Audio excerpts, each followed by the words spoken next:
Dans cette vidéo, je vais vous montrer comment on résout l'équation de la forme ax plus b est égal à cx plus d.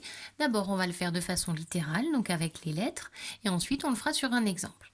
Donc, si on a une équation de la forme ax plus b est égal à cx plus d, qu'est-ce que ça veut dire? Qu'on a dx multiplié par un nombre avec une addition ou une soustraction, puisque b peut être négatif.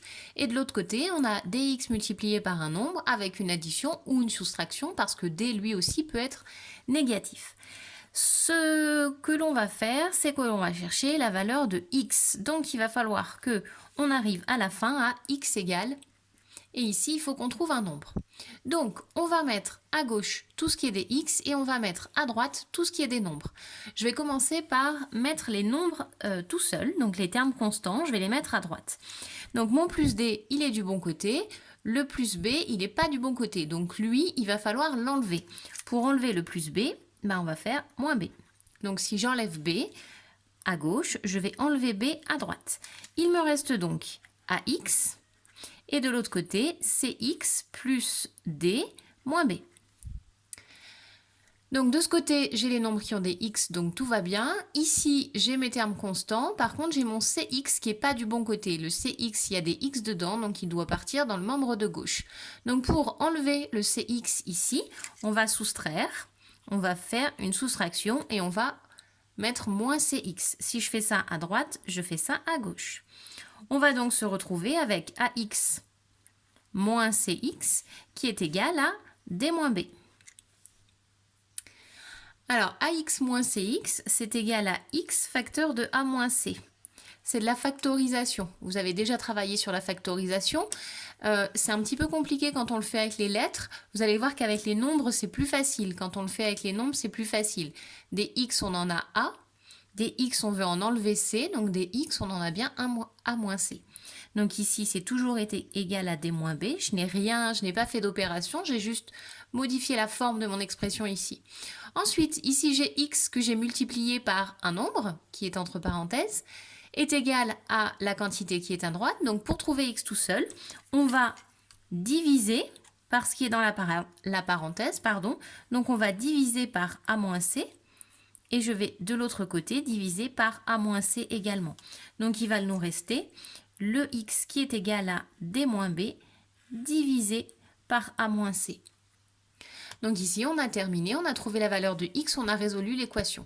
Alors, sous sa forme littérale, c'est pas très agréable à faire. On va faire maintenant sur un exemple. Vous allez voir que sur un exemple, c'est un petit peu plus simple. Il suffit d'être méthodique. Donc, on va choisir comme exemple l'équation 5x plus 6 est égal à 3x moins 7. Donc, on a dit qu'on veut mettre les nombres qui sont tout seuls, les termes constants, on veut les mettre à droite. Donc, mon plus 6, il n'est pas du bon côté. Donc, je vais le faire partir. Je vais donc enlever 6. Si j'enlève 6 à gauche, j'enlève 6 à droite. Si ici, mon 6 était négatif, on aurait mis plus 6 pour le faire partir. Donc, à gauche, il me reste 5x. À droite, il me reste 3x. Et on a moins 7, moins 6, ce qui fait moins 13. On fait attention aux règles de calcul avec les nombres relatifs.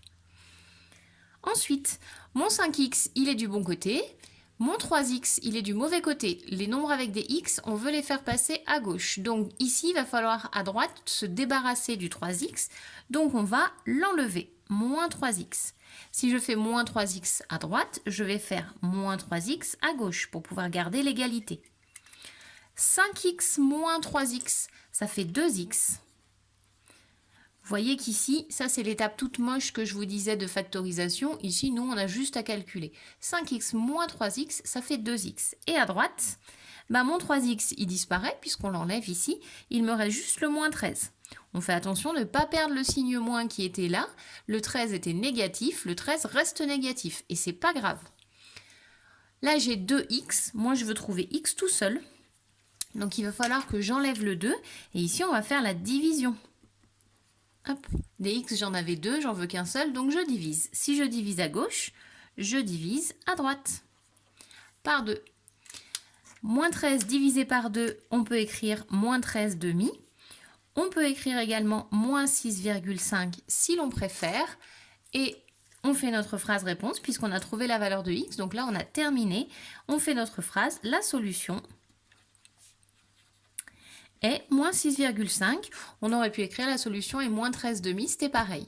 Donc, les étapes sont obligatoires. On met bien les flèches sur les côtés pour expliquer ce que l'on fait et pour ne pas se perdre en route.